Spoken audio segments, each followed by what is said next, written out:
आज हरिवासर तिथि, हरिवासर तिथि एकादशी तिथि, मोहिनी एकादशी व्रत। इसलिए हमारे पुजारी जी ने मदन मोहन जी का जो श्रृंगार किया हुआ भगवान के मोहिनी रूप का है। भगवान के अनंत अवतार हैं, अवतार ही असंख्या। किसी ने 10 अवतारों के बारे में सुना हुआ है, किसी ने 24-26 अवतारों के बारे में सुना हुआ है।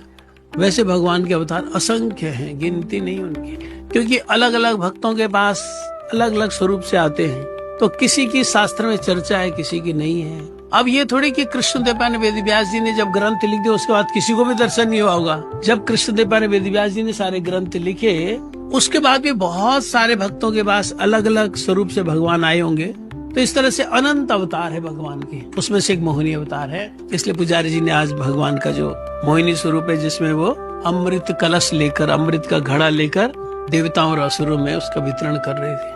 असुर स्वभाव के व्यक्ति को भगवान लाइक नहीं करते, सुर स्वभाव के व्यक्ति को लाइक करते। इसलिए भगवान अमृत बांटने के लिए आए, असुरों को नहीं दिया उन्होंने अमृत। एक ने चालाकी से लिया भी तो भगवान ने उसका भी हरिओम तत्सत कर दिया। असुर कौन है?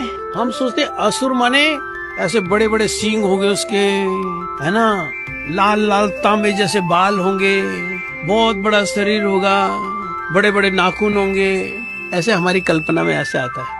वैसे सुर और असुर की व्याख्या क्या? जो हरि भक्त हैं, जो भगवान का भजन करते हैं, जो भगवान की प्रीति के लिए कार्य करते हैं, सुर। और असुर तद विपर्जय, भगवान की भक्ति जो करते हैं, भगवान का जो भजन करते हैं, भगवान का जो आश्रय लेते हैं, भगवान के जो शरणागत होते हैं, भगवान के प्रीति विधान के लिए जो कार्य करते हैं, वो सुर है। और असुर तत् विपर्जय, उसका उल्टा, जो भगवान की प्रीति की तरफ कोई ध्यान नहीं देते हैं, सिर्फ अपने स्वार्थ के लिए लगे रहते हैं। मुझे खाना पसंद है, मैं खाऊंगा, भगवान को भोग लगे चाहे ना लगे। मुझे यहाँ पर जाना पसंद है, इसको गुरुजी पसंद करते हैं, चलने का तो मुझे कोई जरूरत नहीं। तो ये असुर उसका उल्टा होता है। तो भगवान अपने भक्तों की तरफ ज्यादा ध्यान देते, इसलिए अमृत जो है वो देवताओं को पिलाया उन्हें। मेहनत यद्यपि असुरों ने भी करी थी भाई, वो जो समुद्र मंथन किया था, अकेले देवताओं ने थोड़ी उसको वासुकी सर्प को खींचा था। एक तरफ से तो असुर भी खींच रहे थे, एक तरफ असुर थे, एक तरफ सुर थे, एक तरफ देवता, एक तरफ दोनों के दोनों, एक इधर खींचा एक इधर खींच रहे थे। भगवान ने उनको अमृत नहीं दिया।